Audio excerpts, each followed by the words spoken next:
tal, jóvenes cachimbos? Los saluda el profesor Rolando Rocha Martínez del curso de habilidad verbal y arrancamos aquí el ciclo virtual en la Presa San Marcos 2019-2.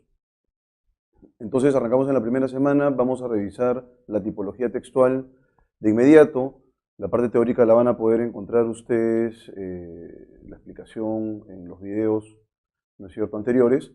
De manera que vamos a iniciar directamente con una serie de actividades que van a permitirnos reconocer los tipos de textos que enfrentamos y que vamos a enfrentar, por supuesto, no solamente en los cuadernos semanales, sino también en las evaluaciones.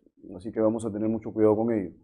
El desarrollo va a ser progresivo y se va a tratar de un curso taller en el cual los textos van a ser resueltos con una lectura previa y luego con una explicación particular de cada una de las preguntas. Dicho esto, entonces empezamos el ciclo 2019-2. El tema de hoy es tipología textual.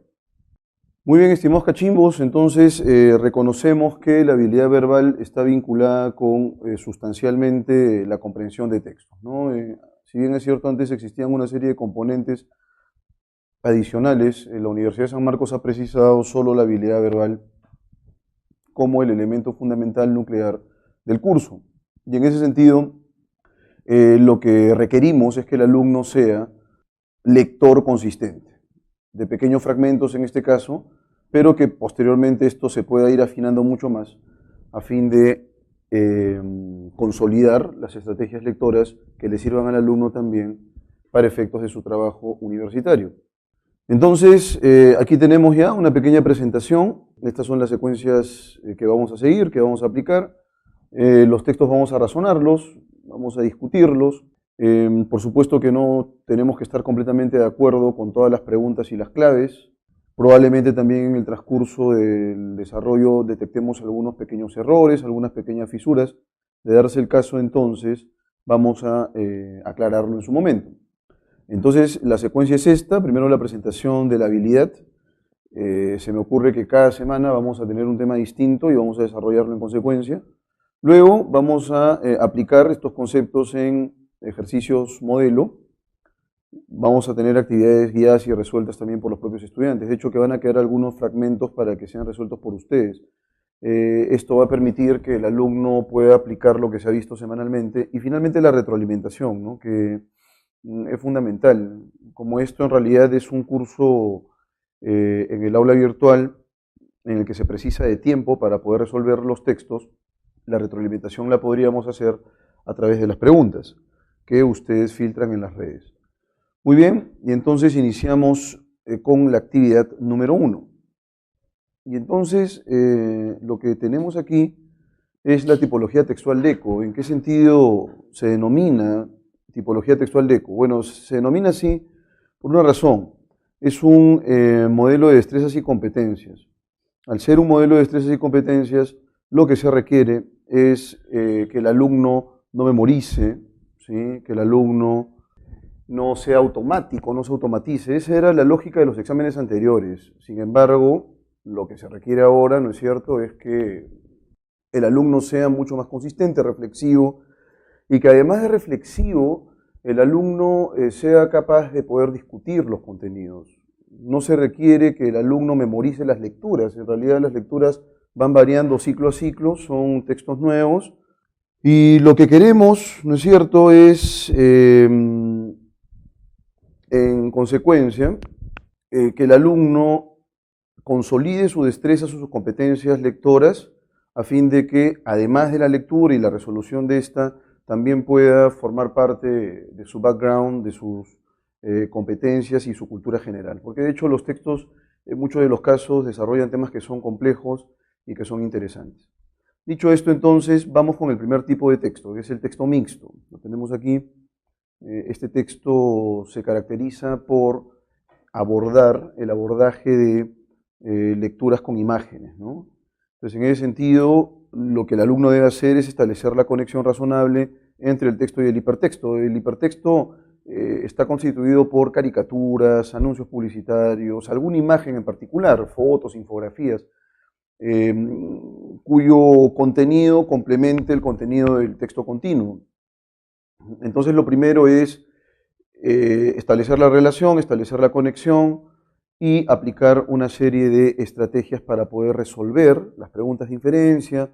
Hay que focalizar a veces nuestra atención porque nos piden, por ejemplo, definir a partir de la lectura del contenido de la imagen alguna consecuencia posible. Ahí tenemos una inferencia prospectiva que será explicada más adelante con el desarrollo semanal. Vamos entonces con el texto número 1. El texto número 1 es un texto de cariz científico. Entonces vamos a abordarlo y yo voy a ir explicando algunos contenidos. Vean, la lectura, en rigor, mis estimados cachimbos, no solamente implica que el alumno solamente lea. A veces es necesario que el alumno también tenga un marco de conocimientos previo. Eso es fundamental. Y si no es así, a veces el texto queda un poco opaco, ¿no? Entonces, por esa razón, en algunas lecturas va a ser menester que yo les dé alguna información adicional. Entonces vamos a leer el texto que viene a continuación. Habitualmente leemos en la bibliografía afirmaciones de que la gramática universal ha sido refutado, que no existe. Bien, aquí tenemos un concepto que probablemente para muchos de ustedes sea un concepto nuevo, la gramática universal. ¿Qué es la gramática universal? Bueno, probablemente el texto te dé alguna pista. Probablemente esa pista para ti sea suficiente o probablemente no. Vamos a continuar con la lectura y vamos a definir si realmente podemos desentrañar lo que el texto presenta como gramática universal a partir de los datos que el texto nos brinda. Y dice así: sin embargo, tiene que tratarse de un malentendido.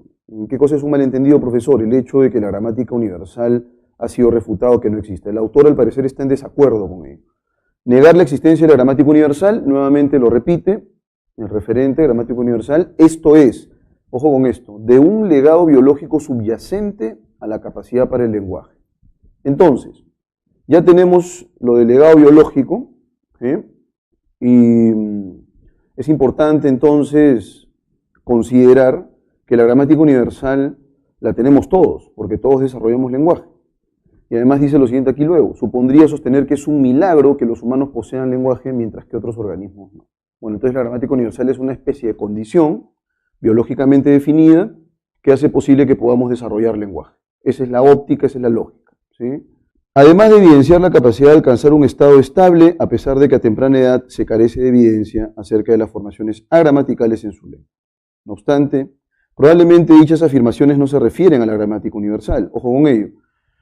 Entonces, el autor considera que el hecho de asumir o de sostener que la gramática universal no existe genera que en principio se crea que el lenguaje es un milagro, pues, ¿no? Porque al parecer es exclusivo del hombre y no es detectable en otros organismos, en otras especies animales. Y luego dice aquí, a pesar de evidenciar la capacidad de alcanzar un estado estable. ¿Qué es un estado estable, profesor? Bueno, un estado estable, porque este es otro concepto nuevo. Un estado estable ocurre cuando un individuo que ha nacido va recibiendo la información del medio, el individuo va estableciendo una serie de categorizaciones, va estableciendo una serie de patrones, y de pronto, en algún momento en la vida de este individuo, en el caso de los niños puede ser entre los 3, 4 años, en el caso de las niñas probablemente sea un poco antes, empieza a hablar de manera bastante fluida, ¿no? Con los bemoles que eso implica, ¿eh? No es que el niño pues, pueda entender la ironía directamente, ni mucho menos, pero construye estructuras sintácticas complejas sin ningún inconveniente. Entonces, lo que tenemos aquí es que el estado estable, ¿sí?, supone que el niño entonces hace uso de la gramática de su lengua sin ningún inconveniente. Y eso, en realidad, por esa etapa hemos pasado todos. Al inicio el niño utiliza palabras, ¿no? Imagínense, el niño muere de hambre y quiere tomar leche, pues y dice teta, teta. Bueno, ahí tenemos un habla telegráfica, ¿no? Es una palabra en rigor, pero es una palabra con mucho contenido. Pero posteriormente el niño ya va elaborando construcciones mucho más complejas, de mayor complejidad.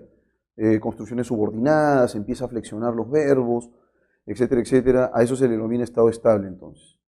Y dice aquí, a pesar de que a temprana edad, o sea, cuando somos niños, se carece de evidencia acerca de las formaciones gramaticales en su lengua. Eso en realidad es cierto. El niño en realidad no posee un adiestramiento objetivo sobre lo que no existe en su lengua, o lo que no debe hacer en su lengua.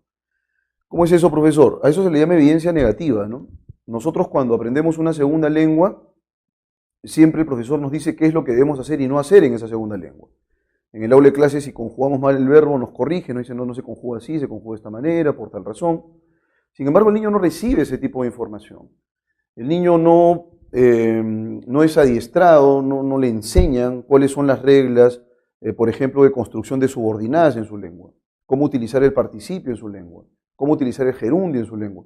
Eso no ocurre, ¿no? Entonces, a pesar de que no recibe un adiestramiento objetivo, el niño alcanza ese estado estable. No obstante, dice aquí, probablemente dichas afirmaciones no se refieren a la gramática universal. Los que piensan que están cuestionando la gramática universal, en realidad están cuestionando un objeto diferente, es lo que señala el autor, sino a generalizaciones descriptivas. Por ejemplo, los muy interesantes planteamientos de Joseph Greenberg sobre los universales lingüísticos. Profesor, ¿qué cosa es un universal lingüístico? El universal lingüístico es una condición general que ha sido rastreable a través de la descripción sistemática de las lenguas particulares. Y bueno, ¿cómo es eso, profesor? A ver, explíqueme. Ocurre, mis estimados y estimadas, que es posible que nosotros podamos establecer un análisis profundo de los rasgos particulares de las lenguas y a partir de ese análisis profundo podamos definir que existen propiedades que son generales, ¿no? Yo les voy a dar una propiedad nada más. Por ejemplo, se sabe que las lenguas del mundo, por lo menos las que han sido registradas, documentadas hasta el momento, todas, sin excepción, presentan un tipo particular de sonidos denominados sonidos oclusivos sordos. Probablemente en las clases de lenguaje les indiquen qué cosa es un sonido oclusivo sordo, pero yo les adelanto eso. El sonido oclusivo sordo es aquel sonido que se articula con una obstrucción completa en la salida del aire y que, en consecuencia, porque eso tiene que ver con un efecto físico llamado el efecto Bernoulli, impide que las cuerdas vocales vibren espontáneamente, ¿sí?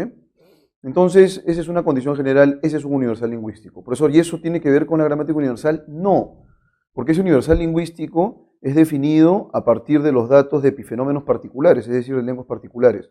La gramática universal es una condición muy abstracta con la cual nacemos todos, o sea, es parte del equipamiento cerebral y ese equipamiento cerebral luego nos va a permitir adquirir, desarrollar lenguaje y se manifiesta eso a través de la habilidad que tenemos para comunicarnos en cualquier lengua o hablar en cualquier lengua, no necesariamente comunicarnos, porque el lenguaje en rigor cumple una serie de funciones.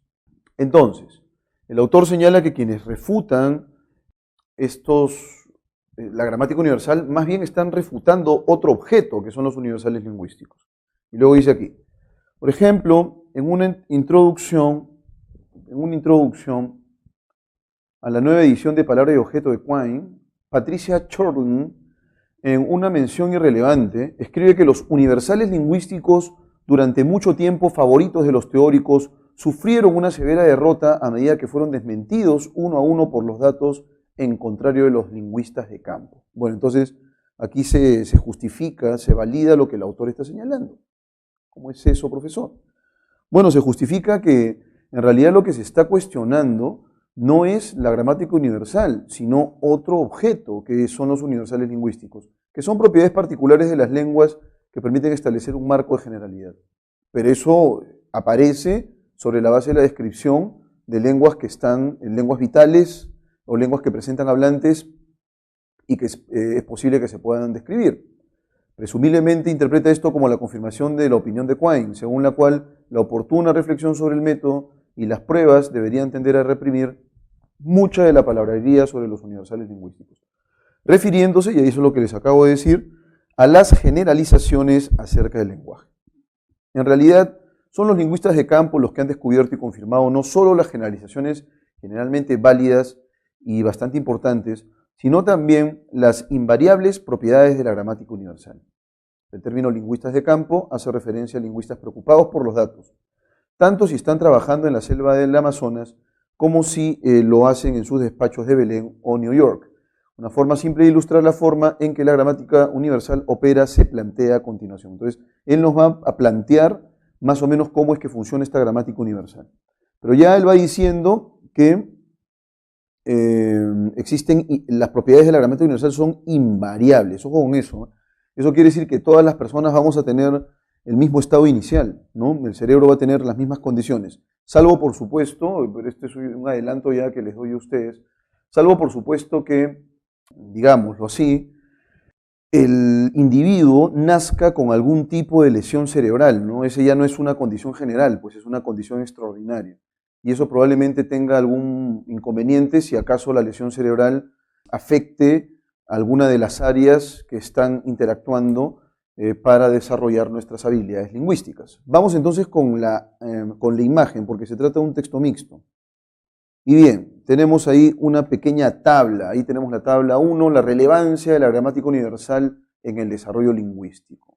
Los seres humanos nacen con la facultad del lenguaje gramático universal. Ojo con eso, nacemos con ello.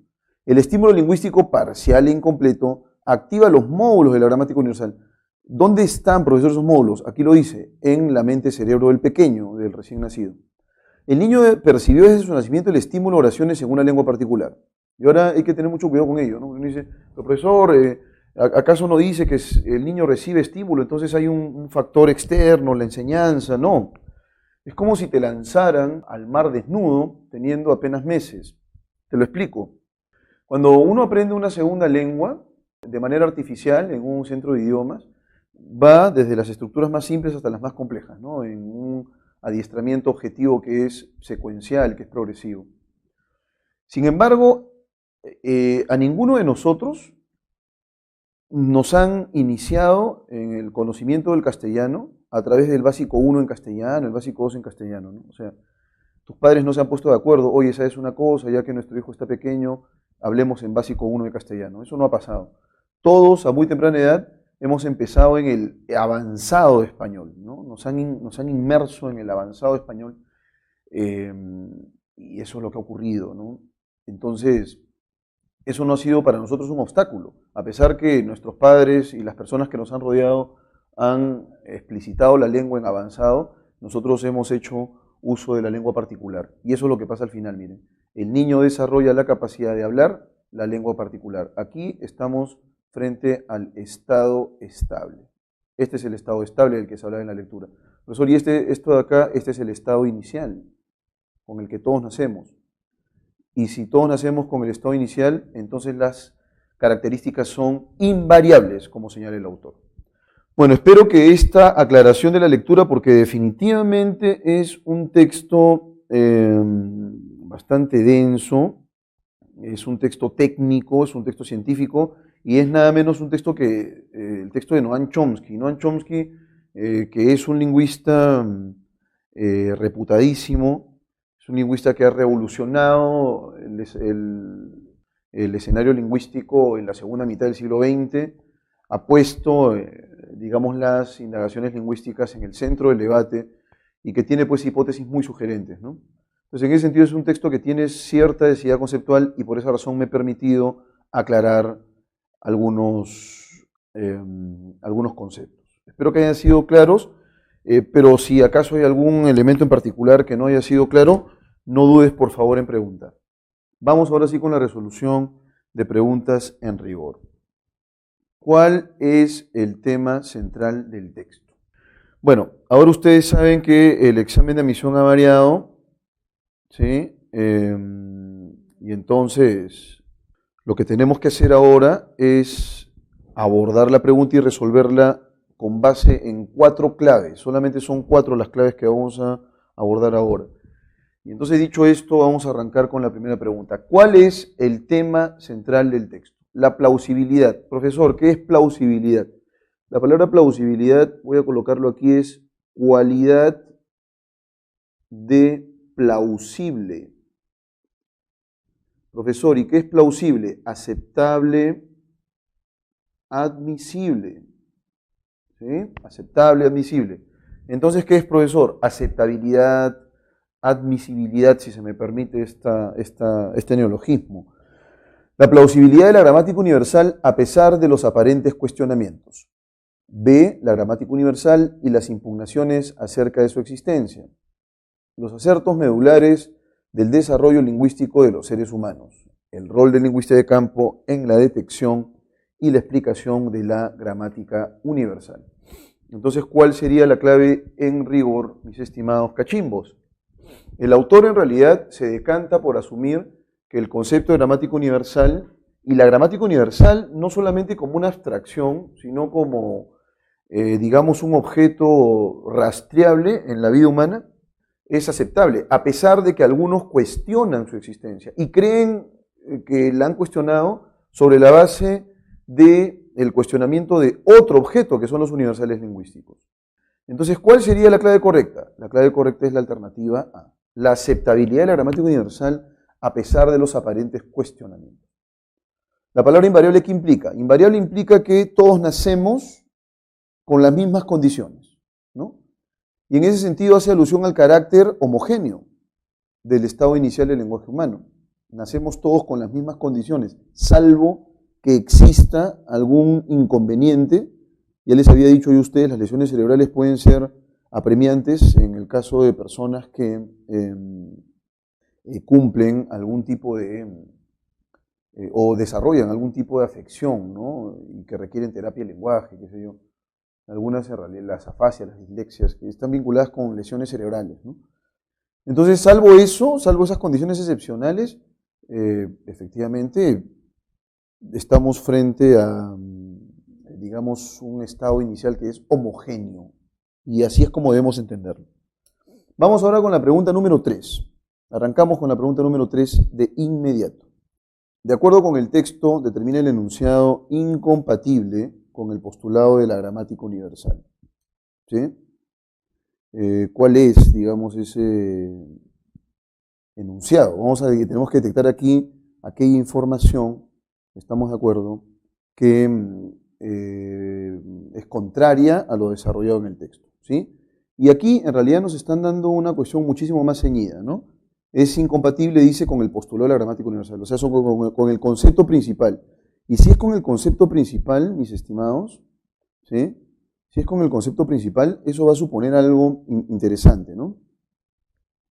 Va a suponer que la incompatibilidad sea una incompatibilidad fuerte, porque está cuestionando la gramática universal, que es finalmente el tema central del texto, no es el tópico central. Dice aquí, el autor defiende que los aspectos de la gramática universal son necesarios para aprender las lenguas. Esa es la A. El niño necesita percibir ciertos estímulos verbales para desarrollar su gramática mental. Las mutaciones de la gramática universal operan de forma muy antigua y son de naturaleza particular. Finalmente, la facultad del lenguaje madura internamente hasta la elaboración de una gramática particular. Y entonces, ¿cuál sería la aseveración incompatible? ¿No es cierto? Eso es lo que tenemos que detectar. Y entonces, uno diría que en el caso de la alternativa A vamos a hacerlo poco a poco, palmo a palmo, ¿sí? Vamos con la alternativa. El autor defiende que los aspectos de la gramática universal son necesarios para aprender lengua. Sí, en realidad el autor señala o incluye la palabra aprendizaje en alguna parte del texto. Voy a establecer yo la correlación aquí con la lectura. La capacidad de alcanzar un estado estable a temprana edad, aunque se carezca de evidencia acerca de las formaciones agramaticales en su lengua. Dice aquí, no obstante, probablemente dichas afirmaciones no se refieren a la gramática universal, sino a generaciones descriptivas. Y entonces, el niño desarrolla la capacidad de hablar, hay un desarrollo endógeno. Entonces, el niño necesita, en principio, recibir los estímulos verbales, la gramática se va desarrollando internamente, y bueno, posteriormente lo que va a ocurrir es que el niño ya alcanza un estado estable y es cuando el niño empieza a hablar, ¿no? Las mutaciones de la gramática universal operan de forma muy arcana y son de naturaleza particular. Aquí la clave correcta es la alternativa C. Y voy a explicarles por qué. La gramática universal no es de naturaleza particular en principio, es de naturaleza universal, por algo se llama universal, pues. Así que sería pues un despropósito asumir que son de naturaleza particular. Y dice aquí, las mutaciones de la gramática universal operan de forma muy temprana, muy antigua. En realidad no tenemos que retrotraernos tanto en el tiempo. Esa es otra de las debilidades de esta clave, y es lo que lo hace incompatible. No debemos retrotraernos en el tiempo para pensar que la gramática universal opera pues, desde la antigüedad. ¿No? En el estado actual podemos nosotros detectar cómo es que la gramática universal funciona. Por esa razón la clave es la C. Pero entonces, en el caso de A, no, porque sí, la gramática universal determina que nosotros aprendamos una lengua. B, el niño requiere estímulos, por supuesto. Él procesa los estímulos y desarrolla una gramática en términos mentales. Y en el caso de D, la facultad del lenguaje madura endógenamente, ¿sí? Hay un desarrollo endógeno, hasta la elaboración de una gramática particular. Eso es cierto, porque al final lo que generamos es eso, una lengua, ¿no? Y somos capaces de interactuar con ella. Listo, la clave es la C entonces. Se deduce del texto que los niños al nacer son capaces de adquirir una lengua a pesar de carecer de evidencia negativa. Ya les he dicho qué cosa es evidencia negativa, lo repito por si acaso. La evidencia negativa son todas aquellas pistas objetivas que nos van brindando para aprender una lengua, ¿no? Si aprendes inglés, por ejemplo, y de pronto tú colocas algo como esto, ¿no? You is, ¿no? Y entonces el profesor te va a decir, no, no es is, es are. Eso es incorrecto, esto es correcto. Y acá tenemos evidencia negativa sobre lo que no debemos hacer. Ojo con ello. Entonces, los niños al nacer son capaces de adquirir una lengua a pesar de carecer de evidencia negativa. ¿Por qué? Porque no requieren en realidad que nos adiestren objetivamente la lengua, ya que nosotros presentamos una condición inicial que es la que hace posible, más bien, que podamos adquirir una lengua particular. ¿Y cómo se llama entonces esa condición inicial? Gramática universal. Y entonces vamos a... que no debemos confundir ojo con universales, ¿eh? Que son cuestiones diferentes. Voy a colocar aquí, gramática universal, universales lingüísticos son completamente diferentes, ¿sí? Estas son, digamos, propiedades generales que se sustentan en la descripción y estas son condiciones biológicas generales, no es igual, biológicas generales, que hacen posible la adquisición de una lengua. Entonces, en el caso de la A, se ha demostrado que los universales lingüísticos son intuidos por aquellos. Nada universal, no tiene nada que ver con universales. Así que la A no puede ser la clave. Están biológicamente equipados para realizar este proceso de forma efectiva. La clave es la alternativa B. Es decir, somos capaces de adquirir una lengua porque biológicamente estamos determinados para que eso ocurra. Y esas condiciones generales son las que el autor llama gramática universal. Luego, a esta edad se les enseña a verbalizar, es decir, a explicitar, a articular sonidos engarzados con palabras. Y luego, los primeros datos son expresados erróneamente para evitar repetición. No tiene nada que ver con la expresión errónea de datos. ¿Qué es un error a esa edad? No hay manera de saberlo. Entonces la clave es la B. Y finalmente 5. Si la propuesta de la gramática universal se sustentara en la detección empírica de universales lingüísticos, es decir, si yo hablara de gramática universal con base en las propiedades generales de las lenguas, bueno, ahí sí, si aparece una condición en una lengua particular, una propiedad, perdón, en una lengua particular, que niegue esa condición general, entonces estaríamos detectando con total seguridad un punto para refutar este concepto de gramática universal. Pero la gramática universal no se sustenta en la detección de universales lingüísticos. A, los acertos para cuestionar a Quine serían usados contra el lingüista de campo. No tiene nada que ver eso. Más bien, si quien plantea la gramática universal más bien considerara que esta gramática universal está vinculado con universales lingüísticos, ese sería un tremendo error. El innatismo lingüístico sería planteado por Joseph Greenberg con datos sólidos. Bastaría con un contraejemplo en una lengua para evidenciar su inconsistencia. Esa es la clave, ¿no? Profesor, las lenguas registradas hasta el momento tienen oclusivas sordas. ¿Esa es una propiedad general? Sí. ¿Ese es un universal lingüístico? Sí. Bueno, y por esa razón yo pienso que la gramática universal existe. Sí, está bien. Bueno, y si aparece una lengua que carece de oclusivas sordas, ya tenemos un contraejemplo. Y si tenemos un contraejemplo, eso quiere decir entonces que el concepto no es un concepto tan consistente o sólido como esperamos. ¿Listo? ¿Qué tipo de texto es? Ahí lo tenemos.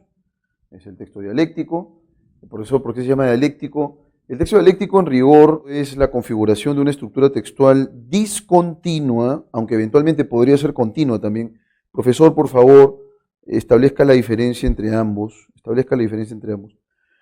A ver, el formato clásico, digamos, desde que apareció este tipo de texto en los exámenes de admisión, ¿no? Es dos fragmentos, ¿no? Dos fragmentos. Entonces el alumno lee el primer fragmento, lee el segundo fragmento y detecta una tensión, ¿no?, argumentativa. Perfecto.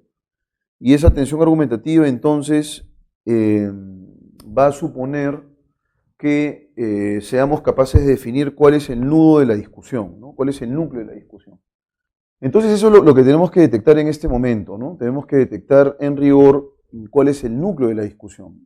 Y ya les digo, el formato clásico es el formato en dos fragmentos. Sin embargo, no es el único formato. Es posible que también podamos eventualmente determinar, ¿sí?, definir cuál, digamos, es el punto de tensión en un texto más bien continuo, ¿sí?, en un texto continuo. Eso es lo que podríamos eventualmente ver también, ¿ya? Y entonces, ¿qué dice aquí? En los últimos años ha habido texto 2A, eso quiere decir que vamos a tener dos fragmentos, ¿no? En los últimos años ha habido estudios neurocientíficos fascinantes sobre los cerebros de los bebés en el vientre de sus madres. Es una cuestión interesante, ¿no? Una cuestión recontra interesante. Un estudio notable fue una colaboración entre los neurocientíficos de Yale, dice aquí, Johns Hopkins y el Instituto Nacional de Salud Mental, junto a neurocientíficos de Alemania, Reino Unido, Croacia y Portugal, con más de 20 investigadores en total.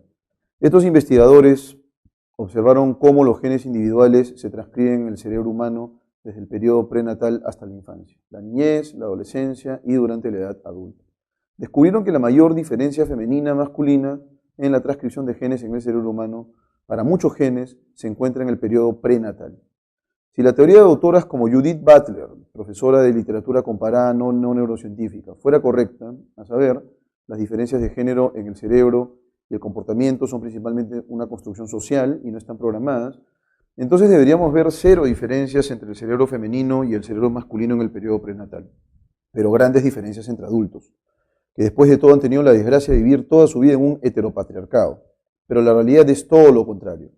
Las diferencias entre hombres y mujeres generalmente son mayores en el periodo prenatal, y esas diferencias disminuyen con la edad, a menudo disminuyendo a cero entre los adultos. Vamos a abordar un poco esta lectura que desde mi modesta perspectiva, desde mi modesto punto de vista, es una lectura excesivamente interesante. Muy, pero muy interesante. ¿En qué términos? ¿En qué términos? Se los digo claramente. Ocurre que las feministas actuales, muchas de ellas, porque en realidad hay varias facciones de feminismo, ¿no? Hay un feminismo que es recalcitrante y que considera que todo está programado, perdón, no hay nada de programación, o sea, la parte biológica no interesa, sino que más bien todo está definido, moldeado socialmente, ¿no? Entonces, si tú eres una persona violenta, bueno, eso es una construcción social, así te han formado. Si eres un machista, eso es una construcción social, así te han formado, ¿no? Si eres una persona que excluye, que discrimina, sí, bueno, eres producto del entorno social. Bueno, ocurre que eso no es tanto así, ¿no? En realidad, efectivamente, el influjo social es importante. El influjo social, digamos que interviene en el moldeamiento de la conducta y también, por supuesto, de patrones incluso mentales, pienso yo. Sin embargo, no es lo único, ¿no? Hay una programación previa biológica que justamente esta ala del feminismo niega y que se debe cuestionar, se debe discutir. Y justamente se señala aquí que ha habido estudios neurocientíficos sobre los cerebros de los bebés. Porque claro, uno dice, si es la sociedad la que moldea estas condiciones cerebrales y por supuesto las conductas también de las personas adultas, eso quiere decir que cuando los bebés nacen, las condiciones cerebrales son idénticas, ¿no? Son similares, son simétricas entre hombre y mujer. Y conforme va pasando este influjo social, entonces los cerebros se van moldeando, el cableado cerebral se va moldeando de una manera diferente. Bueno, al parecer eso está desmentido por los estudios neurocientíficos, donde más bien se encuentran, los que arrojan más bien que existen grandes diferencias entre el cerebro masculino y femenino en el periodo prenatal. O sea que hay una distinción cerebral y más bien con la edad van disminuyendo esas condiciones cerebrales. Eso quiere decir que hay pues un asiento biológico muy sólido, muy fuerte, ¿no?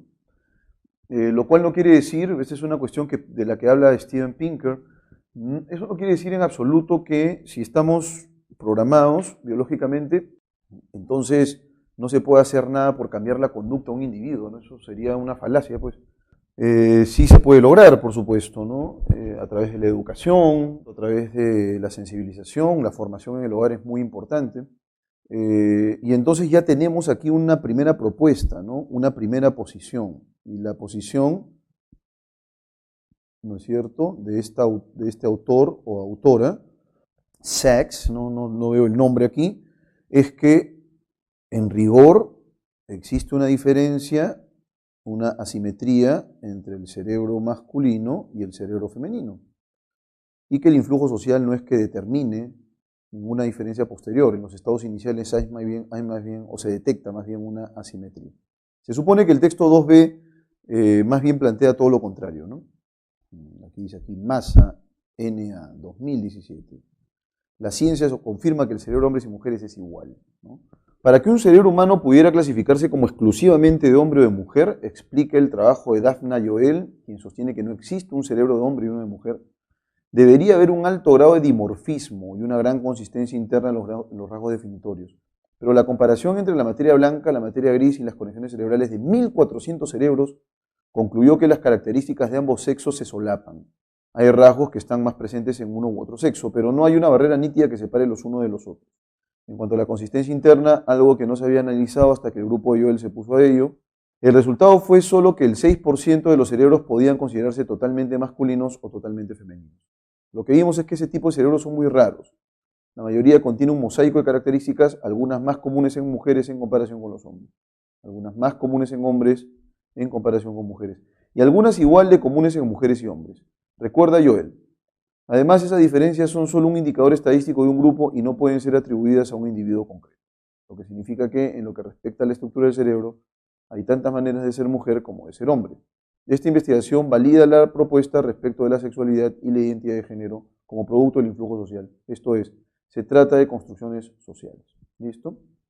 Entonces aquí es claro, acá la idea principal justamente está al final, ¿no? Valida la propuesta respecto a la sexualidad y la identidad de género como producto del influjo social. Esto es, se trata de construcciones sociales, ¿no? No hay nada que esté biológicamente definido, digamos.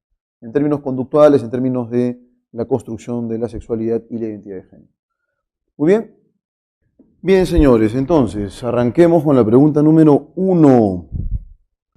Entonces dice aquí lo siguiente, ¿no? Determina la cuestión polémica que se plantea en el texto dialéctico. Señalamos que todo texto dialéctico es un texto argumentativo, ¿no? Con sus bemoles, por supuesto, porque en algunos casos vamos a detectar fisuras o en realidad no hay propiamente un argumento, lo cual implica un texto débil. Pero al margen de eso, toda polémica siempre se sustenta en un problema puntual, ¿no? Y el problema o cuestión, el aspecto controversial, siempre se puede plantear a través de una pregunta, ¿no? Y esa pregunta luego va a ser respondida por los autores con argumentos a favor o en contra de, ¿no? Y entonces, respecto al texto dialéctico anterior, ¿cuál sería el elemento medular, ¿no? ¿Cuál sería el elemento fundamental, digamos, de la polémica en rigor? Vamos a leer cada uno de las alternativas, ¿no? ¿Existen diferencias biológicas entre el enfoque de género asumido por los hombres y las mujeres? No es que haya un enfoque de género que asuman los hombres y mujeres, ¿no?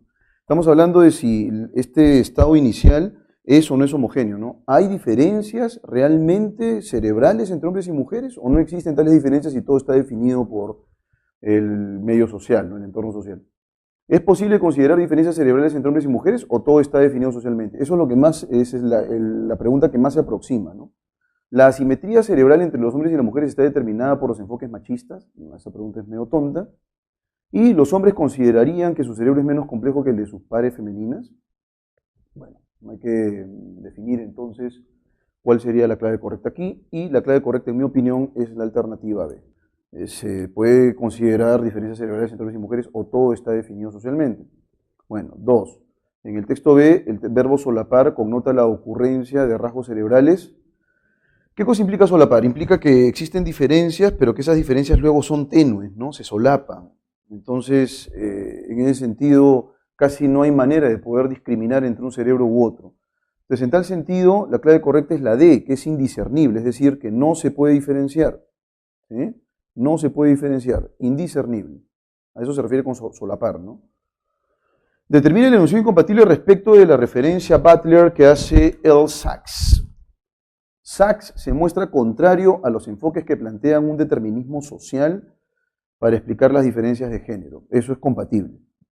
Sachs considera que las diferencias cerebrales tempranas refutan las teorías basadas en la construcción social. Por supuesto que sí.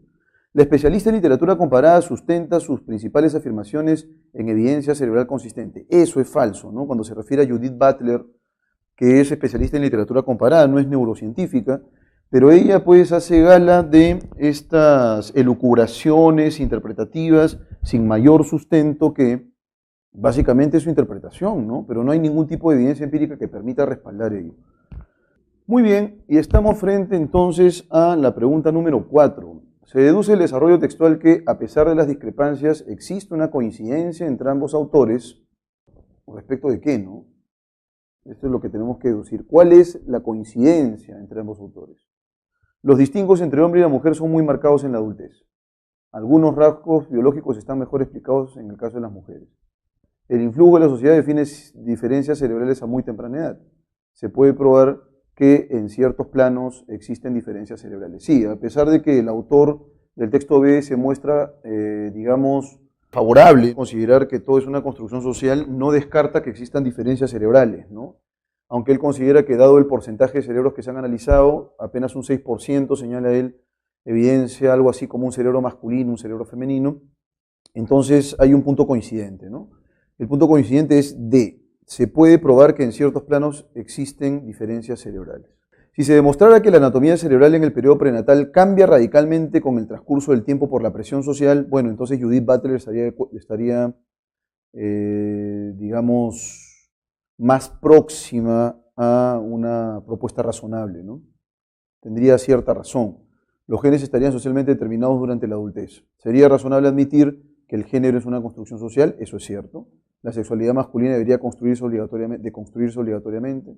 Los hombres y las mujeres lucharían juntos por la igualdad sexual. Bueno, la clave correcta es la B, ¿no? Sería razonable admitir que el género es una construcción social, ¿no? Si se demostrara que, bueno, a ver, yo mido los cerebros de niños y niñas, son cerebros idénticos y posteriormente han cambiado producto de la presión social. Listo, entonces la presión social es la que define las conductas, el género, ¿sí? La identidad, etcétera, etcétera. Muy bien. Ahora vamos con el texto en inglés, que es el último tipo de texto en este examen, ¿sí? Es el último tipo de texto y bueno, vamos a resolverlo de inmediato, ¿no? Es un fragmento en un nivel entre básico e intermedio. Por lo menos en lo que concierne a este ciclo, van a tener ustedes en la sección C, y eso también lo vamos a resolver nosotros poco a poco, van a tener 2 fragmentos en inglés, ¿ya? 2. A fin de que se pueda por lo menos procesar información en un nivel elemental, se ha precisado de hacer lo siguiente. Uno de los textos va a ir acompañado de su traducción, ¿no? Para que más o menos vayas estableciendo las conexiones entre el texto y traducción.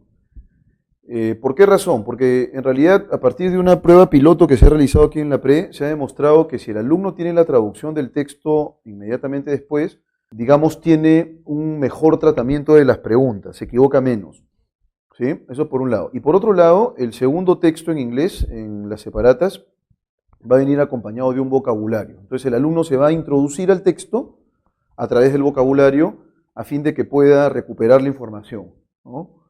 Si hay cuestiones que explicar, las explicaremos en su momento. Recuerden que no es un curso de inglés, pero sí vamos a hacer, digamos, mención de algunas palabras, algunas construcciones cuando sea menester, ¿sí? Y entonces vamos con el texto en inglés. Odd as it may seem. Odd as it may seem. La palabra odd es extraño, ¿no? La palabra odd es raro. Raro, extraño, ¿no? Entonces dice lo siguiente aquí, ¿no? Algo así como raro, como esto parece ser, ¿no? Eso sería lo literal, ¿no? Ese as es como un como, un comparativo. El it, que es el pronominal de tercera persona, may seem, seem es parecer, ¿no? Entonces, ¿cómo podríamos traducirlo, no? Por extraño que parezca, ¿no? Most people's view about motion are part of a system of physics that was proposed more than 2000 years ago. and was experimentally shown to be inadequate at least 1400 years ago. A ver, ¿cómo traducimos esto, no? Por extraño que parezca, vamos primero con esta primera estructura, ¿no? Most people's views. Este apóstrofo que está aquí, ¿sí? Voy a colocarlo aquí abajito. Quiero que por favor presten atención a eso. People. Si yo coloco people view, estoy haciendo una yuxtaposición de palabras, pero ¿cómo funciona este apóstrofo? El apóstrofo en inglés es un apóstrofo genitivo que me indica de, ¿no? Entonces acá sería el punto de vista de las personas, ¿no? La visión, la perspectiva de las personas. ¿Estamos de acuerdo? Ojo que esto va a funcionar con entidades animadas, ¿sí? Personas, animales, pero no con una cosa, ¿no?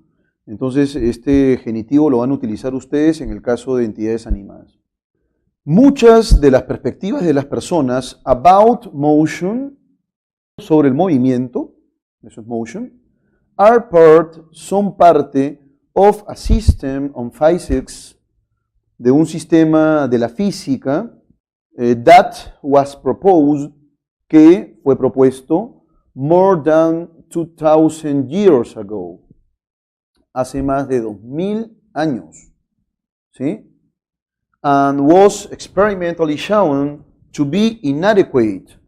A ver, acá podríamos traducir esto como fue experimentalmente demostrado, se demostró experimentalmente que era inadecuado, ¿no? ¿Sí? At least 1400 years ago. ¿Sí? Al menos hace 1400 años. Este at least lo voy a subrayar, ¿no es cierto? Voy a colocar aquí abajo, at least, ¿no es cierto? Es al menos. 1400 years ago. It is a fact, es un hecho, fact es eso justamente, hecho, that presumably well-educated men and women tend, es un hecho que de manera presumible, ¿no? Posiblemente, well-educated men and women tend, que presumiblemente los hombres y las mujeres bien educados tienden, even today, to think about the physical world as if the earth were at rest, ¿no? Tienden, incluso ahora, incluso hoy, incluso en estos tiempos, to think, pensar o creer about the physical world, acerca del mundo físico, as, nuevamente aquí miren, se repite, como, if, si, the earth, la tierra, were at rest, estuviera en reposo, ¿no? Estuviera descansando. Entonces, at rest, en reposo, ¿sí? If questioned, si se les pregunta, they will reply, responderán, that of course, que por supuesto, they now, vamos a colocar este of course, por supuesto, ¿sí? Que por supuesto, they now saben that the earth rotates, que la tierra rota, on a date about its axis. La tierra rota, gira, una vez al día, on a date, about, sobre its axis, sobre su eje, ¿no? And at the same time moves in a great yearly orbit around the sun. Y al mismo tiempo se mueve en una gran órbita anual, in a great yearly orbit, yearly es anualmente, ¿no? ¿Sí? Podríamos interpretarlo como cada año, ¿no? Cada año, anualmente. Entonces, dice aquí lo siguiente, ¿no? Que la Tierra rota una vez al día sobre su eje y al mismo tiempo se mueve in a great yearly orbit around the sun, ¿no? En una gran órbita cada año, anualmente, around the sun, alrededor del Sol. Yet, la palabra yet, que puede funcionar como un adverbio, ¿no? Todavía, aún.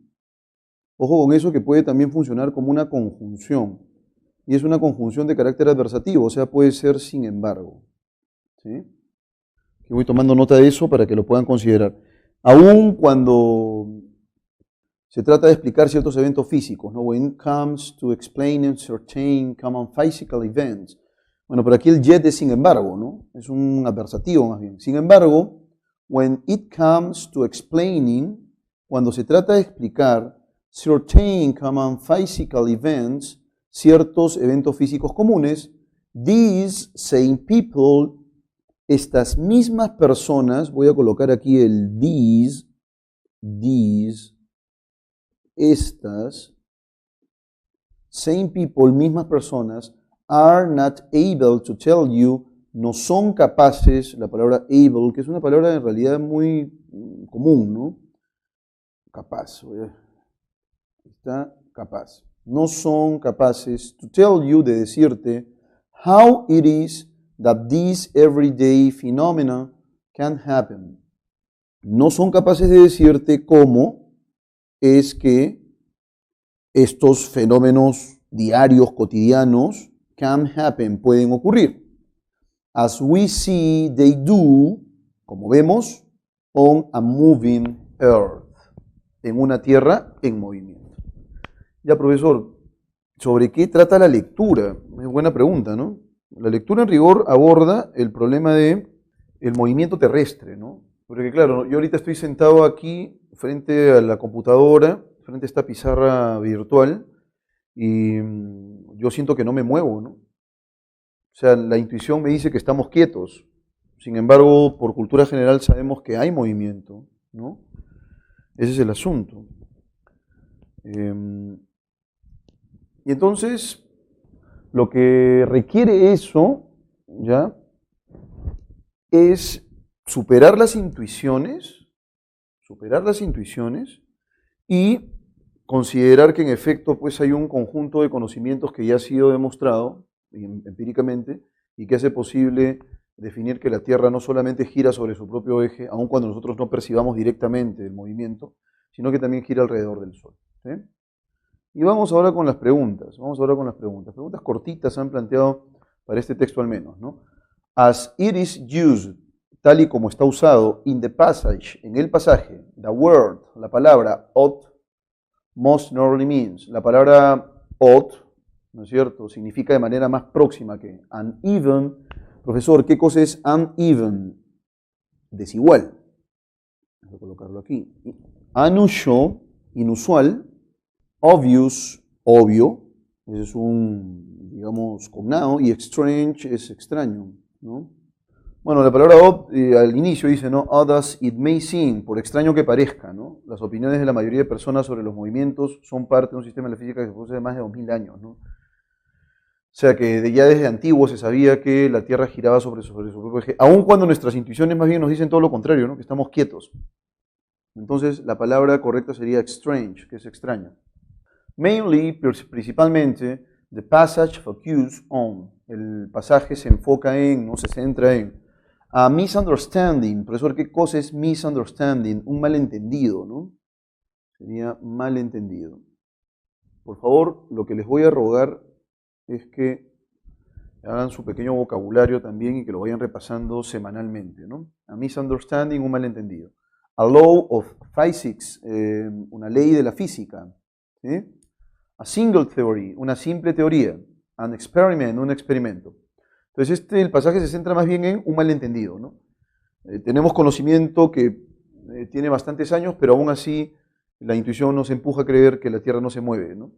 ¿Sí? O sea, la Tierra es como si estuviera en reposo, porque no percibimos el movimiento directamente. Entonces, la clave correcta es a misunderstanding, un malentendido. It is inferred that a moving earth is an idea that. Se infiere que el movimiento de la Tierra es una idea que is completely false and spurious. Es completamente falsa. Espurio es espurio, ¿no? Y espurio puede ser entendido como bastardo, ¿no? Entonces el movimiento de la Tierra es una idea que es completamente falsa, por eso se infiere la lectura en absoluto, ¿no? En absoluto. Seguimos. Has not yet been assimilated, no ha sido aún asimilada, ¿no? has been denied, ha sido denegada by the facts, por los hechos. Come from ancient times, proviene de tiempos ancestrales, ¿no? Proviene de la antigüedad, ¿no? Entonces eso quiere decir que, a ver, las ideas tienen por lo menos una data de 2000 años, ¿no?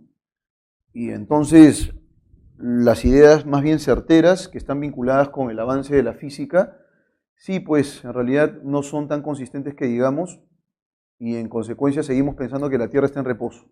Entonces, el movimiento terrestre, ya sea sobre su propio eje o el movimiento alrededor del Sol, aún no ha sido bien asimilado, ¿no?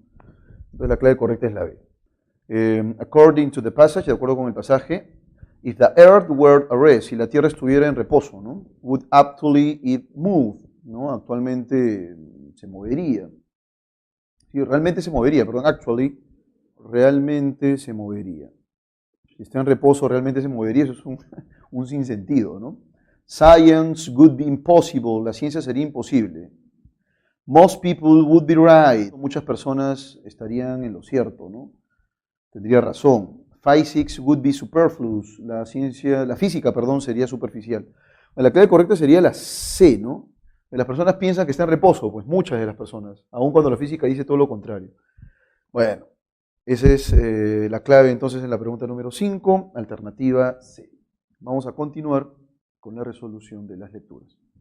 Muy bien, ahora vamos a enfrentar un pequeño texto mixto. Dice lo siguiente aquí: los riñones mediante la producción de orina cumplen el cometido para lo cual han sido diseñados: mantener un equilibrio adecuado de líquidos en el cuerpo, remover los residuos y eliminar las toxinas de la sangre. Asimismo, también producen hormonas que estimulan la producción de glóbulos rojos en la médula ósea, lo que conlleva el fortalecimiento de los huesos. En este sentido, resultan capitales para nuestra salud. No obstante, a veces estos órganos han perdido la capacidad de llevar a cabo estas vitales funciones, comprometiendo seriamente la salud y la vida de las personas. A dicha patología se le conoce como insuficiencia renal, una enfermedad que propicia la acumulación de residuos en el organismo, causando un desequilibrio químico en la sangre, haciendo del paciente una persona sumamente vulnerable. Por eso es importante reparar en los alimentos idóneos que sirvan de dieta a estos pacientes, ya que una dieta inapropiada podría aumentar el número de complicaciones que conducirían a un deterioro progresivo. A saber, los alimentos que deben consumir las pacientes con insuficiencia renal son las proteínas, que pueden encontrarse en la leche, la carne roja, el pescado, los cereales y las legumbres, ya que estas sirven en la construcción y renovación de tejidos. Las grasas, que son la principal fuente de energía, las vitaminas que regulan el metabolismo y los minerales como el sodio y el potasio, aunque ciertamente no en abundancia. A continuación se muestra la pirámide alimenticia que debería tomar en cuenta los pacientes con insuficiencia renal. En su base se encuentran los alimentos más recomendables y en la cúspide los menos favorables para la salud de dichos pacientes. Muy bien. Bien, señores, y entonces aquí tenemos sal líquido, aceite, margarina light, azúcar, azúcar, lácteos descremados, leche de quesillo o quesillo, yogur, verduras bajas en potasio, frutas bajas en potasio, como por ejemplo la pera, la sandía, ¿no? La manzana. Entre las verduras, al parecer tenemos el pepino, no estoy seguro, la lechuga probablemente, cereales, pan, arroz, pasta, legumbres procesadas, lentejas, garbanzos, habas, y en la base tenemos las carnes sin grasa, por ejemplo, carnes de aves, vacuno, pescado, huevos. Esos son los alimentos, digamos, que podríamos considerar a fin de tener pues una dieta efectiva, ¿sí? ¿Cuál es el tema central del texto? Los cereales como los alimentos más favorables para la salud. Son una serie de alimentos, pero que además están asociados con la salud del riñón, no con la salud en general. La importancia de la nutrición en la cura de enfermedades también es, digamos, una clave demasiado genérica, ¿no? No son enfermedades, es la insuficiencia renal en rigor, ¿no? La insuficiencia renal como la patología que afecta a los riñones. Bueno, si tomáramos en cuenta algunas de las ideas del texto, probablemente esa sea la clave correcta. Y finalmente, los alimentos idóneos para los pacientes con insuficiencia renal. Entonces la clave correcta es dedo, efectivamente, ¿no? Se trata de alimentos que son aptos, alimentos que son beneficiosos para estas personas con insuficiencia renal. Entonces, la clave correcta es la D. Reparar. Vamos entonces con el texto, en el texto con la palabra reparar. Dice lo siguiente: por eso es importante reparar en los alimentos idóneos. Reparar está vinculado con la acción de avivar el seso, ¿no? Es decir, con la acción de detectar a tiempo qué alimentos son los más adecuados. Entonces, es compatible sostener que la ingesta moderada de pera y sandía es recomendable, Alimentos como el azúcar son provechosos para la salud. Las verduras, por ser bajas en potasio, son nocivas, ¿no? El consumo de carne roja podría menoscabar la salud. Bueno, de arranque ya les voy diciendo que la carne roja no puede ser nociva, ¿no? Las verduras, por ser bajas en potasio, son perniciosas. No, más bien serían adecuadas para la dieta de una persona con insuficiencia renal. Alimentos como el azúcar son provechosos para la salud. Están casi en la cúspide, ¿no? Y en la cúspide el autor señala que son los menos favorables, entonces es menos favorable el azúcar, pues. La ingesta moderada de pera y sandía es recomendable, eso es cierto, ¿no? La clave es la A y justamente está en frutos bajos en potasio, ¿no? Y tenemos pera, sandía, manzana, me parece que hay un melón ahí, no estoy seguro. La clave correcta es la A. Pregunta número 4. Basándonos en el texto y sabiendo que el congelamiento de alimentos merma la cantidad de potasio en los mismos, podemos deducir que si el congelamiento genera, digamos, una disminución en la cantidad de potasio, entonces sería menos recomendable consumir alimentos que son congelados, ¿no? Estos podrían ser consumidos por los pacientes con insuficiencia renal. Eh, digamos, ¿podrían ser consumidos? Sí, ¿ya? Y ya que están, o sea, disminuye la cantidad de potasio, es mucho mejor, ¿no? Porque lo que necesitamos nosotros son frutos con cantidades bajas de potasio. Si yo congelo el fruto, eso va a querer decir que la cantidad de potasio va a mermar, va a disminuir y en consecuencia se vuelve un alimento favorable. Estos podrían ser consumidos por los pacientes con insuficiencia renal. La clave por esa razón es la alternativa A.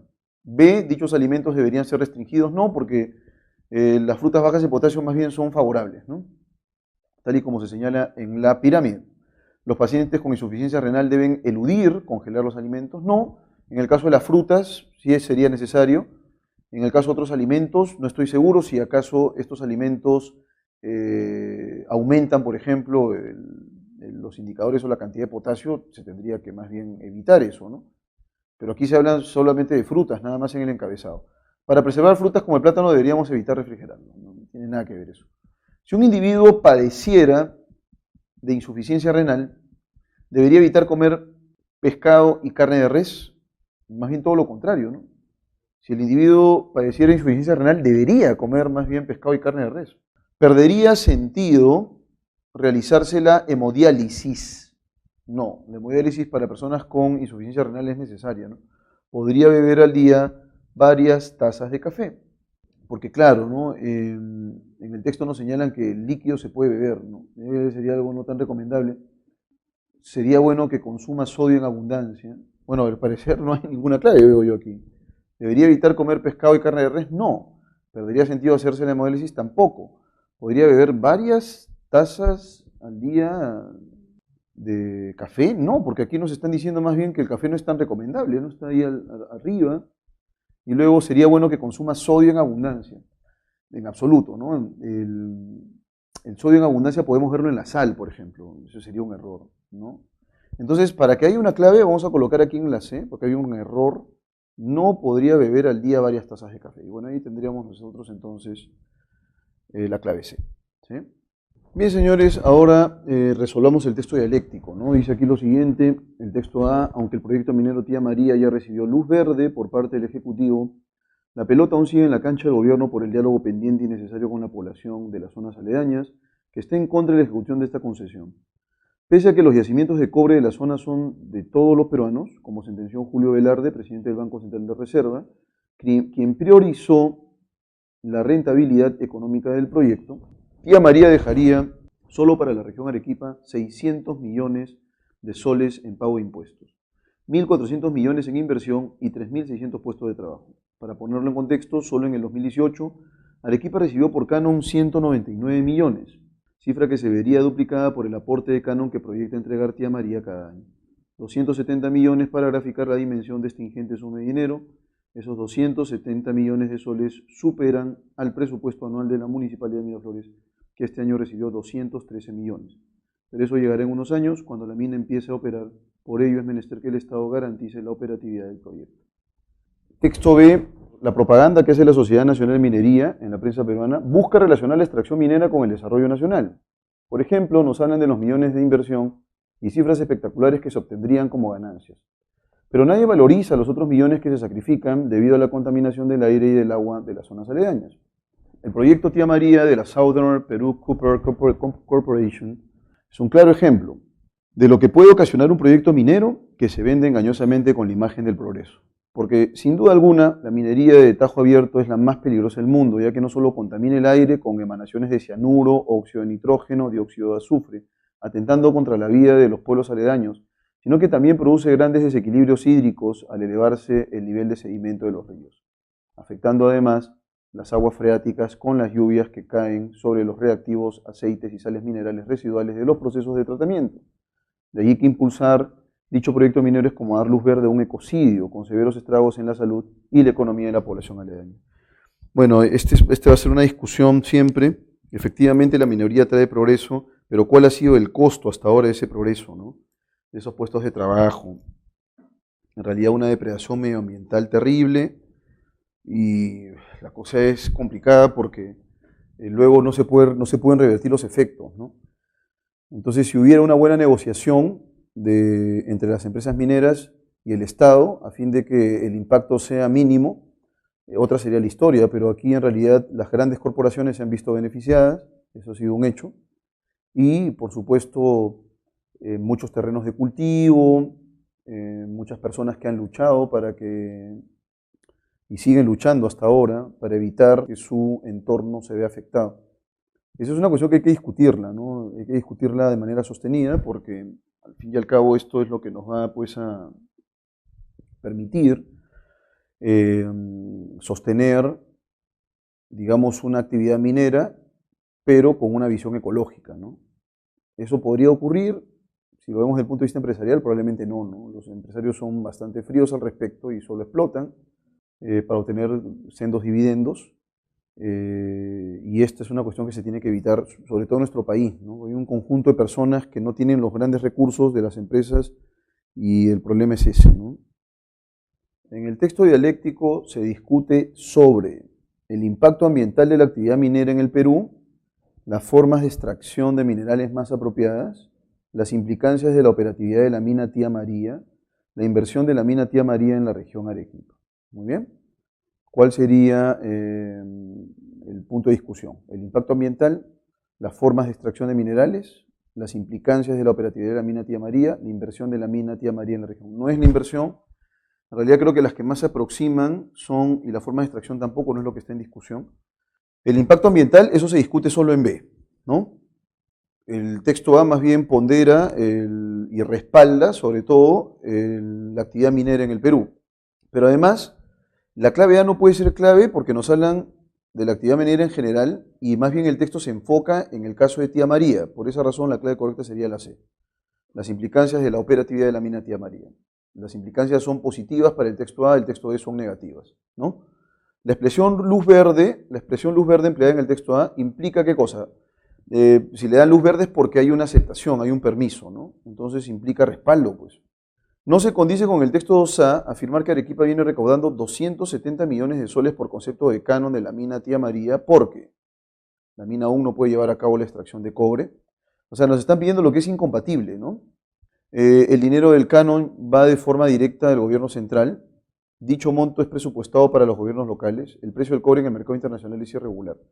Entonces, no se condice con 2A afirmar que Arequipa viene recaudando 270 millones de soles por concepto de canon de la mina Tía María, dado que todavía es un proyecto, ¿no? Todavía no se está ejecutando la extracción de cobre, porque amerita ser aprobado, ¿no?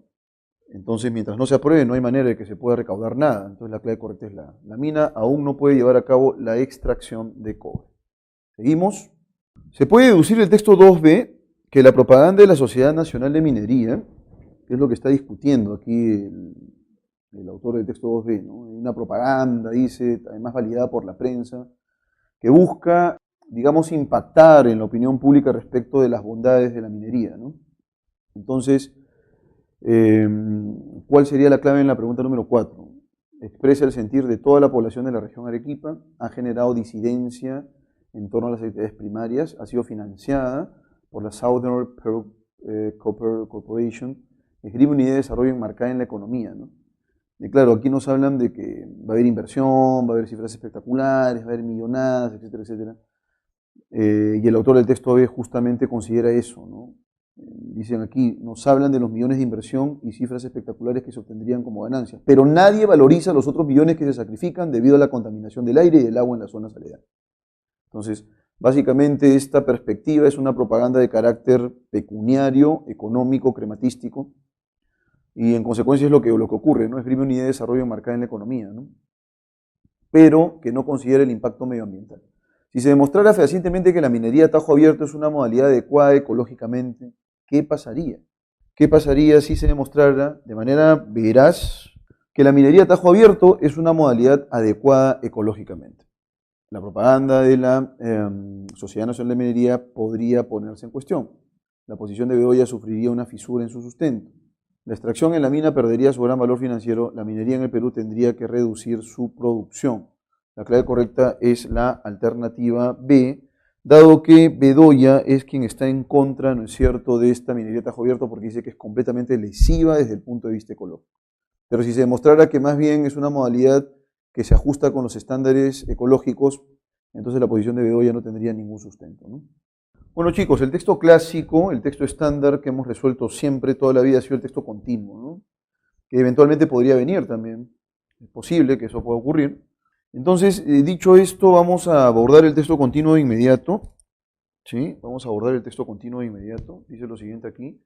Oficialmente, la Administración Norteamericana de la Aeronáutica y el Espacio, NASA por sus siglas en inglés, expone 5 grandes razones por las que considera necesario continuar la investigación espacial y, en concreto, llevar a cabo misiones espaciales a Marte. Estas son: para profundizar en la búsqueda de los orígenes de la vida en la Tierra y extender la vida en el sistema solar; para comprender el pasado y el futuro de la Tierra, aprovechando los nuevos descubrimientos que se obtengan sobre el pasado y el futuro de otros planetas; para expandir nuestra existencia en el sistema solar, aprendiendo a vivir y trabajar en otros planetas; para continuar la búsqueda de la humanidad en los campos del conocimiento y la experiencia, y así mantener los esfuerzos científicos realizados desde hace siglos. 5. Para abrir oportunidades al desarrollo comercial. De otro lado, en diferentes círculos se esgrimen argumentos contra la investigación. Vean ustedes que este es un texto dialéctico, pero de carácter continuo, ¿no? Se están exponiendo argumentos a favor y en contra del espacio por parte de la humanidad, o cuando menos contra la forma en que se está realizando. A saber, las prioridades terrestres, la humanidad debe destinar sus recursos a resolver primero los múltiples problemas que hay en la Tierra. Con el dinero que se destina a la carrera espacial, se podría ayudar a paliar el hambre en el mundo, se podría avanzar en el desarrollo de tecnología que permitiera el uso de energías alternativas no contaminantes y, en general, a resolver otras muchas necesidades para permitir una vida mejor en nuestro planeta. No a la contaminación espacial. Algunas voces críticas advierten que tras contaminar la Tierra, la humanidad está haciendo lo mismo con el espacio. Se calcula que alrededor de 150.000 fragmentos considerados basura espacial circulan por el espacio y se estima que pueden representar unos 3 millones de toneladas de desechos debidos a la acción humana. De hecho, solo el 5% de los objetos que el hombre ha enviado a la galaxia están en actividad. La parte restante son fragmentos de satélites, cohetes y objetos creados por el hombre que no se encuentran operativos. No a la comercialización del universo. Para algunos, la forma en que se está desarrollando la investigación de la galaxia tiende a reproducir las desigualdades que dominan en la Tierra. Ese proceso se estaría agudizando con los proyectos de comercialización que se barajan, entre los cuales figura a largo plazo incluso la posibilidad de crear centros hoteleros y de ocio en el espacio. De hecho, el turismo espacial ya fue inaugurado por el millonario Denis Tito, pero los críticos cuestionan a quién correspondería la propiedad del espacio y defienden que debería ser protegido como patrimonio del universo. Muy bien, patrimonio del universo es la frase que nos van a pedir luego. Bueno, aquí este texto dialéctico es clarísimo. En este texto dialéctico es clarísimo que se esgrimen 2 posiciones distintas respecto de la investigación espacial, ¿no? ¿Se debe hacer, no se debe hacer? Se considera que sí es posible que se haga y además es necesario que se haga por una serie de razones. En el primer párrafo del texto, en el segundo párrafo más bien se esgrimen argumentos en contra. Continuemos. Proponer para la protección del espacio denominar a este patrimonio del universo antes que patrimonio de la humanidad procura evitar la cuestión del sesgo, ¿no? En lugar de patrimonio de la humanidad, patrimonio del universo. En principio, si es humanidad es porque se enfoca en el hombre, pues. Si es del universo, no es solamente el hombre, ¿no? Sino todos los posibles y potenciales o las potenciales formas de vida que existen. Entonces, procura evitar qué cuestión, la cuestión, digamos, centrada en el ser humano, ¿no? Y en ese sentido, la clave correcta sería A, antrópico. La palabra ecuménico es universal, holístico es relativo al holismo, que también tiene un marco de generalidad, ¿no? Y cosmológico es relativo a la cosmología. Resulta incompatible en relación con el contenido del texto pretender que el turismo espacial implicará largas temporadas de permanencia en el espacio. Planteará problemas técnicos de seguridad y logística. Puede llegar a convertirse en fuente de discriminación. Será una realidad popular y generalizada a mediano plazo. Eso es falso, ¿no? Se tienen que discutir una serie de cosas. Hay un millonario, dice ahí. Bueno, si es un millonario el que puede promover el turismo espacial, entonces no es para todos, ¿no? La clave correcta es dedo. ¿Será una realidad popular y generalizada a mediano plazo? No, probablemente a largo plazo, a larguísimo plazo. Si es que antes no desaparecemos como especie. 3. Un argumento que los partidarios de la exploración espacial pueden esgrimir es que, de ser cierto y de agravarse el fenómeno del calentamiento global, vamos a requerir, por supuesto, de otro lugar donde vivir, ¿no? ¿Permitiría desaparecer la marcada desigualdad imperante? No. Resultaría prioritario hallar un lugar en el espacio para colonizar, eso es cierto, ¿no? Porque necesitaríamos un lugar nuevo donde vivir. Entonces, en ese sentido, es necesario investigar o realizar la investigación espacial para ver qué posible planeta podría albergarnos a todos. La clave correcta sería la B. Pregunta número 4.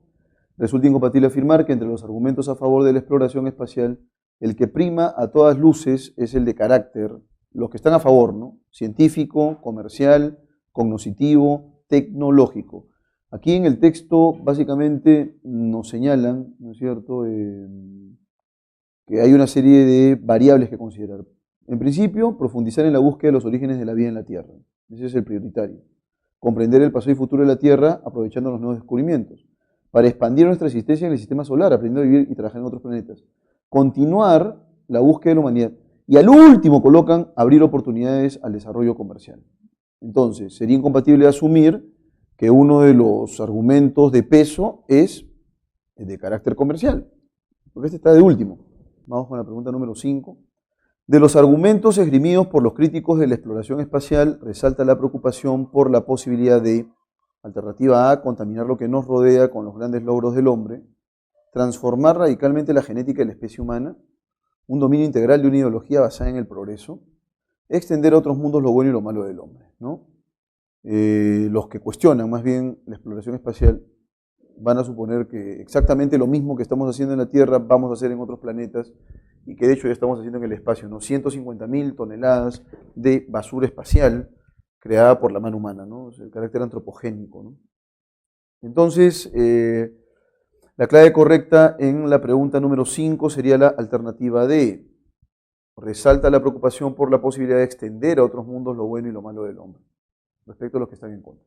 La pregunta número 6, para ser coherentes, quien se oponga a la exploración espacial debería también oponerse a la inversión en aprovechamiento energético no contaminante, al logro de modos de obtención de energía no contaminantes, a los esfuerzos por paliar y aún terminar con el hambre en el mundo, el proyecto de alcanzar el núcleo de la Tierra con una nave tripulada. Quien se oponga a la exploración espacial debería oponerse también, en el caso de la alternativa A, a la inversión en aprovechamiento energético no contaminante. No podría en absoluto oponerse a ello, porque si hay energía y esta energía no tiene un costo ecológico, está perfecto.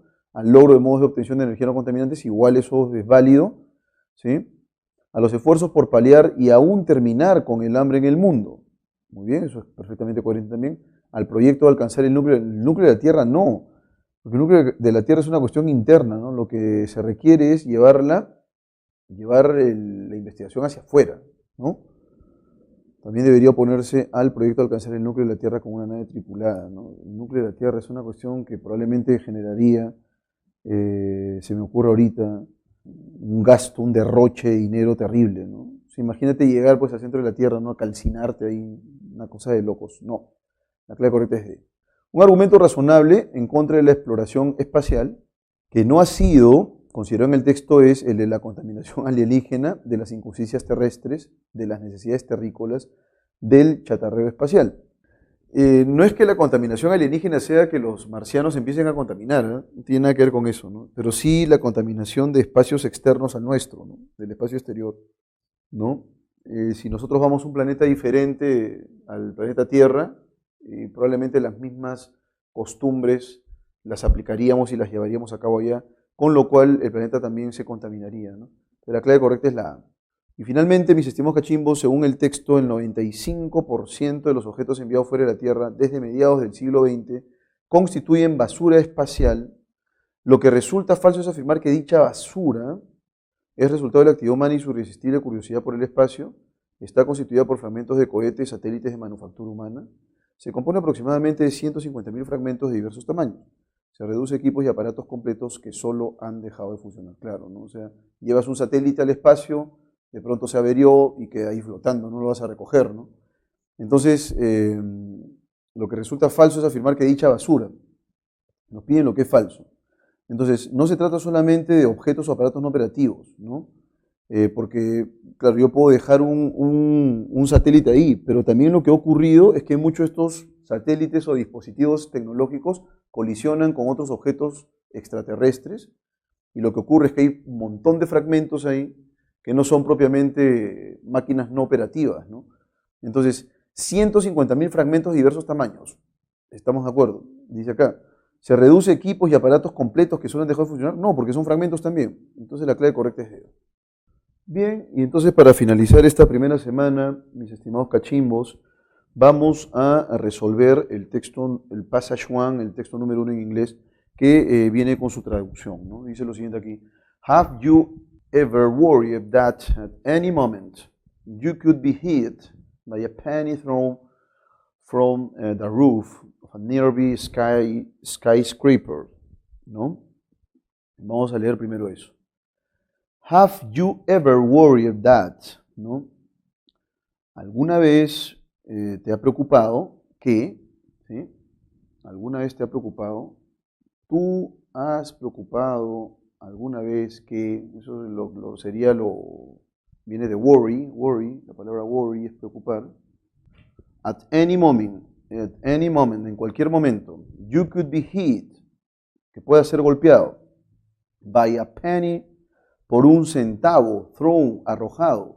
Vamos a colocar esto aquí, centavo, thrown, arrojado, from the roof, desde el techo, ¿no?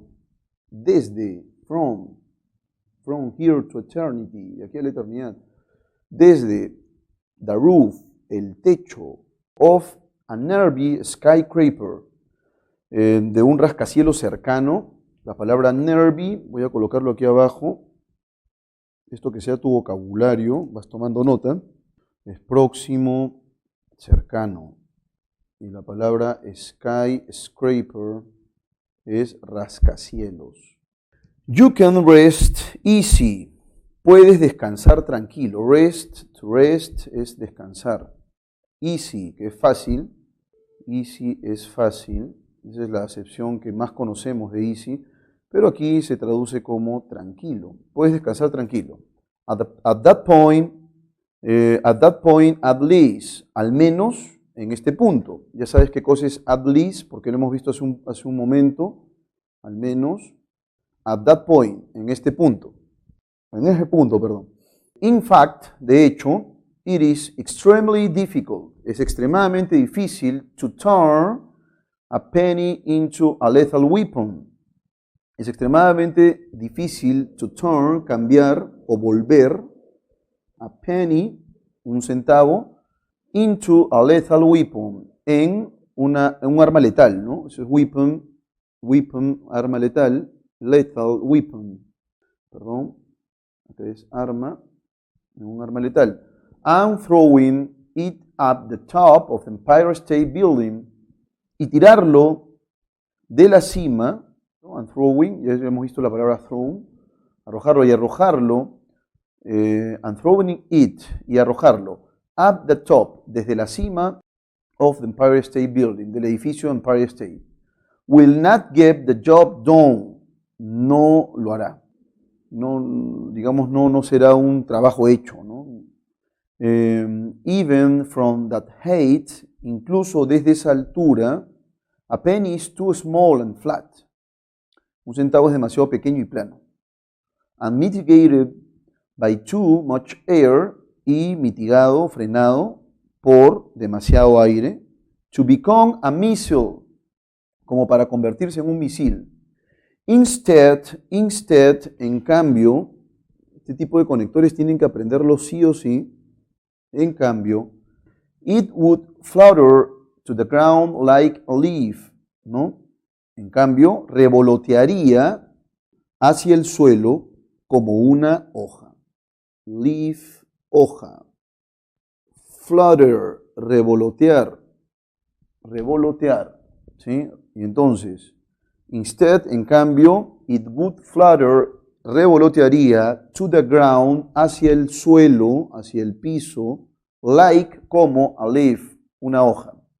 If it did strike you, si te golpeara, imaginemos en el hipotético negado que te golpee, eso es strike, es golpear, it would feel like being hit. Se sentiría como ser golpeado, but not even very hard, pero ni siquiera muy duro, said Louis Bloomfield, dijo Louis Bloomfield, a physicist at the University of Virginia, físico de la Universidad de Virginia, ¿no? Entonces, si te golpeara, se sentiría como ser golpeado, pero ni siquiera muy duro, ¿no? Es un golpe, pero puntual, un golpe pequeño. ¿Listo? Vamos ahora sí, entonces, con las preguntas de opción múltiple. ¿Sí? Vamos con las preguntas de opción múltiple. Vamos a ver qué tal nos va con estas preguntas, mis estimados cachimbos. Y arrancamos entonces con la pregunta número 1.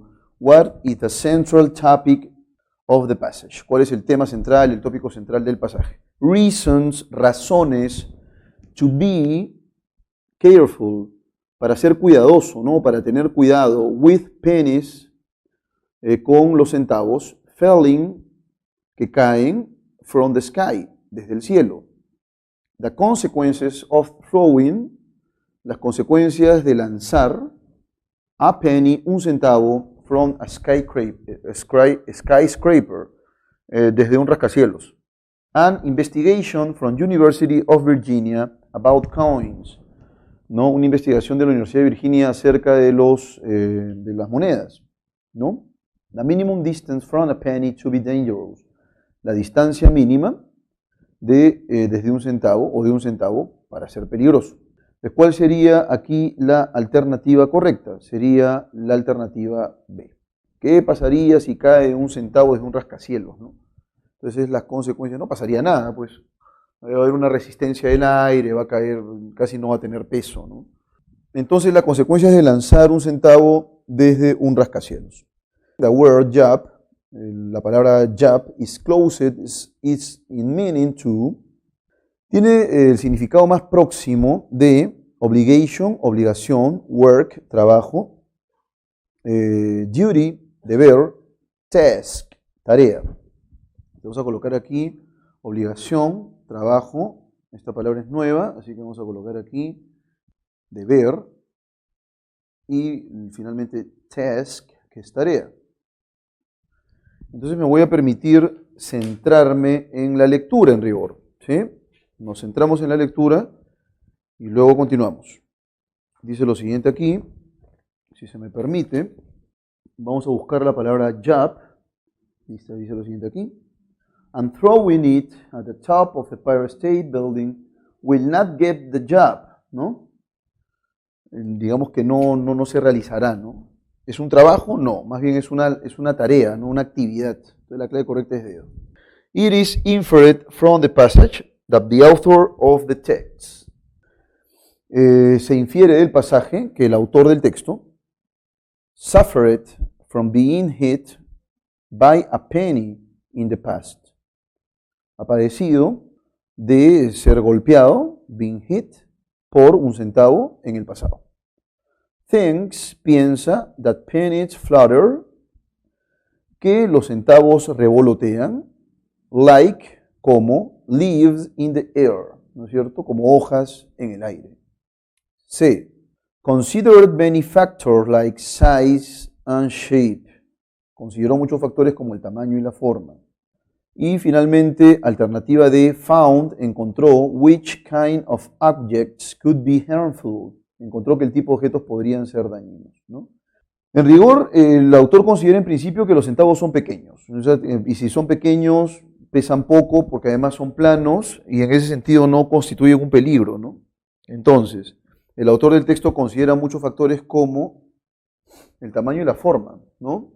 Forma aplanada, tamaño pequeño, no podría convertirse pues en digamos, en un arma letal, ¿no? Seguimos con las preguntas, ya para cerrar esto. It is compatible with the passage that pennies, es compatible con el pasaje que los centavos could cause serious damages thrown by a great height, podría causar daños graves arrojados por una gran altura. B, can be considered harmless in some specific conditions, puede considerarse inofensivo en algunas condiciones específicas. Nos piden lo que es compatible, ojo, ¿eh? Are the only kind of coins, es el único tipo. Para los que no sepan, la palabra harmless, la palabra harm es daño, ¿no? Voy a colocarlo aquí. La palabra harm es perjuicio, daño, lesión, daño. Si yo coloco el sufijo less, es como si estuviera diciendo sin daño, ¿no? Por esa razón es inofensivo. Entonces, puede ser considerado inofensivo en algunas condiciones específicas, ¿no? Are the only kind es el único tipo of coins, de monedas, that are stopped by the air, que son detenidas por el aire. Y luego, alternativa D, can be used as projectiles in big skyscrapers for fun, ¿no? Pueden usarse como proyectiles en grandes rascacielos por diversión. Los piden lo que es compatible, ¿no? Lo que es compatible. La clave correcta sería la alternativa B. Pueden ser considerados dañinos, nocivos, perjudiciales.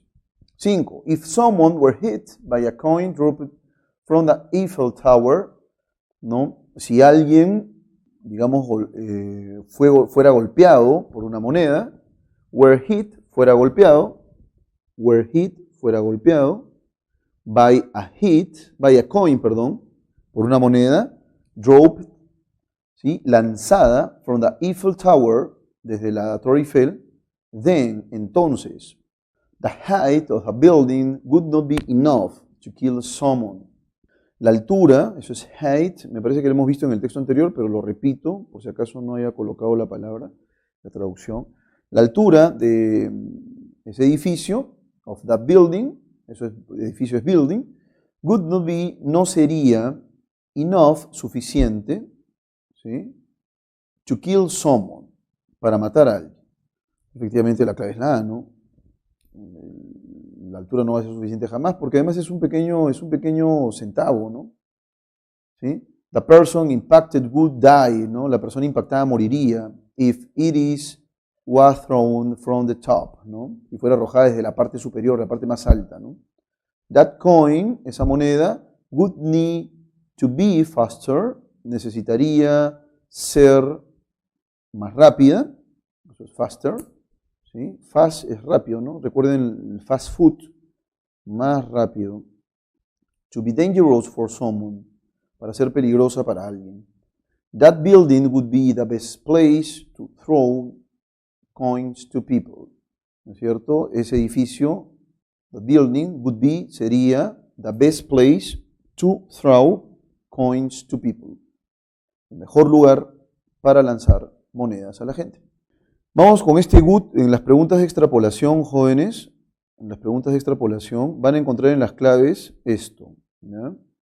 Vean, si yo tengo el good, que es un modal, y le agrego el verb to be, imaginemos, entonces el verb to be pasa de ser eso, ser, a la forma sería, que es en modo potencial, ¿no?